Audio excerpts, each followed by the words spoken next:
इंसान धरती पर कैसे आए, इसके बारे में हमें बचपन में ही पढ़ा दिया जाता है कि बंदर जब कई साल के दौरान विकसित हुए तब हमारा निर्माण हुआ। पर क्या आपने कभी सोचा है कि आपको गलत भी पढ़ाया जा सकता है?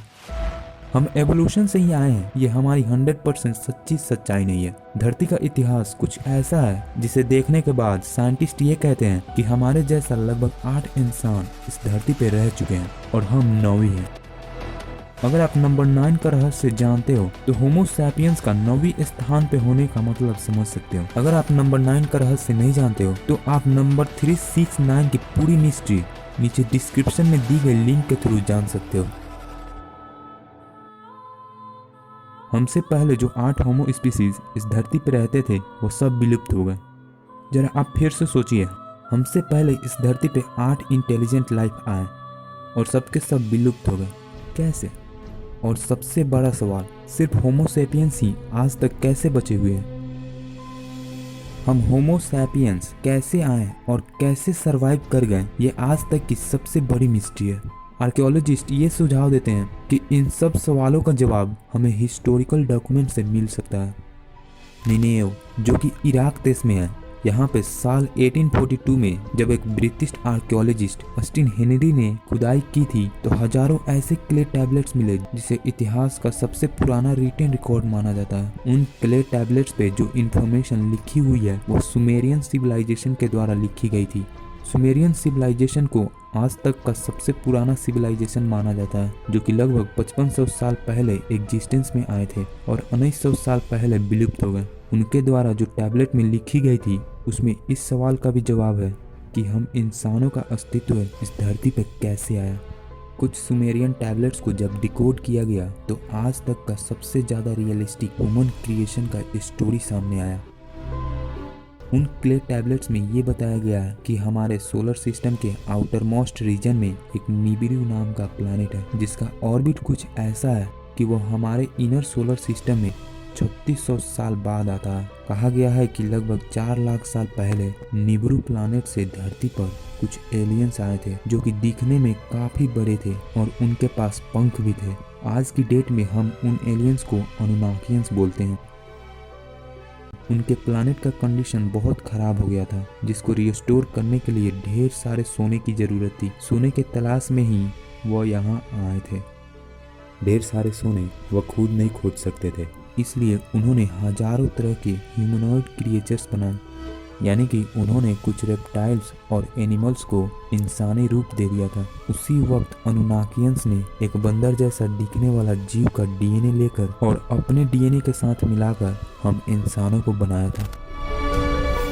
उस वक्त हमारी बनावट ऐसी की गई थी कि हम रिप्रोड्यूस भी नहीं कर सकते थे। बाद में जब उन्हें ज़रूरत के हिसाब से गोल्ड मिल गया तब कुछ अनुनाकियंस ने धरती पर ऐसा पहला इंसान बनाया जो रिप्रोड्यूस करने के काबिल थे। अब सवाल ये है कि क्या यह स्टोरी सिर्फ एक माइथोलॉजी है या फिर हमारी रियलिटी। हम होमो सैपियंस का इतिहास लगभग 2,50,000 साल पुराना है, इससे कुछ ज़्यादा भी हो सकता है।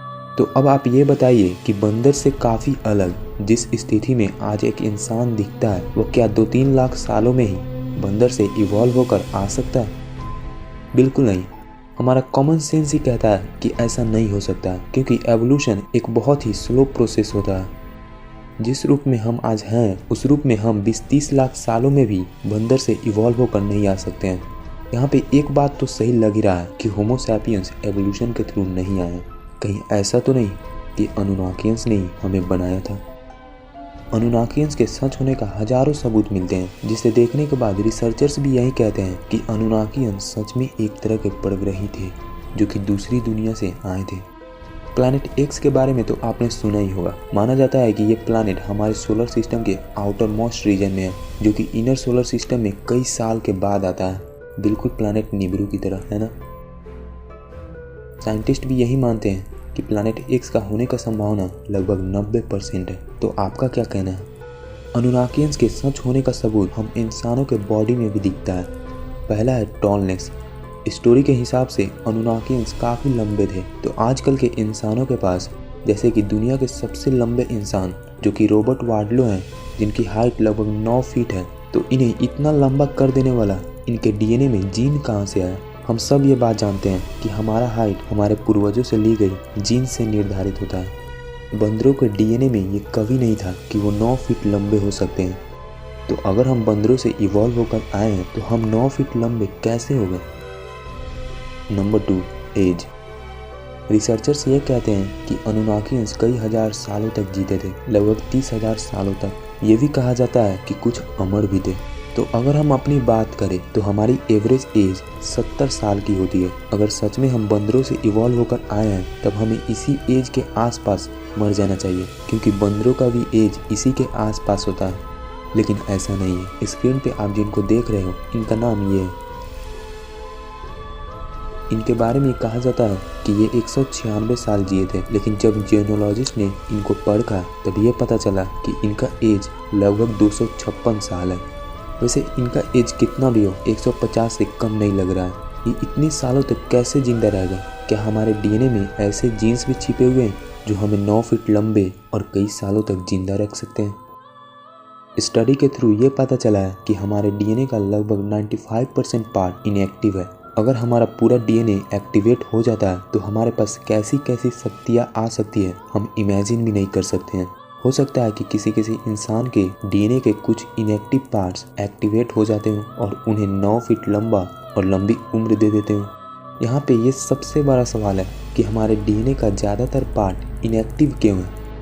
मॉडर्न साइंस ये कहता है कि जेनेटिक इंजीनियरिंग पॉसिबल है, यानी कि डीएनए के कुछ पार्ट को एक्टिव और डीएक्टिव किया जा सकता है। तो कुछ एक्सपर्ट ये भी मानते हैं कि अनुनाकियंस ने ही हमारे डीएनए को मैनिपुलेट किया था। उन्होंने ही डीएनए के ज़्यादातर पार्ट्स को डीएक्टिव करके हमारी कुछ पावर को डिसेबल कर दिया था। आपको याद तो है ना, थोड़ी देर पहले आपने ये सुना था कि अनुनाकियंस ने होमो सैपियंस को बनाने के साथ साथ कुछ दूसरे जीव को भी बनाया था, जिसमें कुछ रेप्टाइलियंस भी थे। तो पहले आप ये देखिए। That it's a one with very fast efficacy achieved and 100% compliance, so to speak. ये वीडियो अमेरिका के एक रिसर्चर मॉन्सेप्स लाइव का है, जिसमें वो लोगों को ये मनाने में लगे हैं कि कोविड-19 की वैक्सीन 100% सेफ है और इसे लोगों को जल्द से जल्द ले लेनी चाहिए। इस वीडियो में आप देख सकते हो कि इनका आँख एक रेप्टाइल के आँख में बदल रहा है।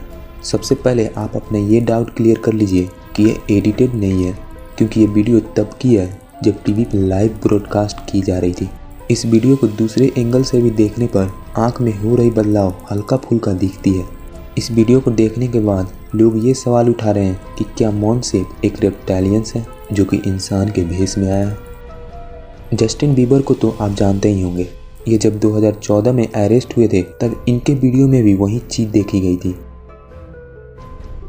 ऐसी वीडियो को देखने के बाद कुछ लोग ये कहते हैं कि ये कैमरा का ग्लिच होगा, पर आप खुद ही सोचिए कि अगर ये सब कैमरा का ग्लिच है तो हर बार आँख पर ही क्यों होता है? कोई दूसरी बॉडी पार्ट पे भी तो हो सकता है ना। यानी कि ये कैमरा का ग्लिच नहीं है। इस वीडियो के अलावा भी जस्टिन बीबर के हजारों फैंस ने उन्हें एक रेप्टाइल में बदलते हुए देखने का दावा किया है और कई सारी फुटेजेस भी मिली हैं जिसमें उन्हें शेप शिफ्टिंग करते हुए देखा गया है। तो क्या सच में रेप्टाइलियंस होते हैं? कई सारे सबूतों को देखकर एक्सपर्ट्स ये मानते हैं कि अनुनाकियंस के द्वारा बनाए गए रेप्टाइलियंस अभी भी हैं और उनका दुनिया धरती के अंदर बसा हुआ है। ये भी मानते हैं कि कुछ बूढ़े रेप्टाइलियंस ह्यूमैनिटी को कंट्रोल करने में लगे हुए हैं और हम इंसानों को किसी खास चीज़ से इंटरटेनमेंट के थ्रू डिस्ट्रैक्ट करने में लगे हुए हैं। वैसे इन सभी चीज़ों पर ज़्यादातर वो लोग विश्वास करते हैं जो जागरूक हैं। अगर आप ये सब पहली बार सुन रहे हो तो आपको विश्वास नहीं होगा और बहुत ही अजीब लगेगा, पर अजीब लगने का मतलब ये नहीं होता कि ये सब झूठ हो सकता है।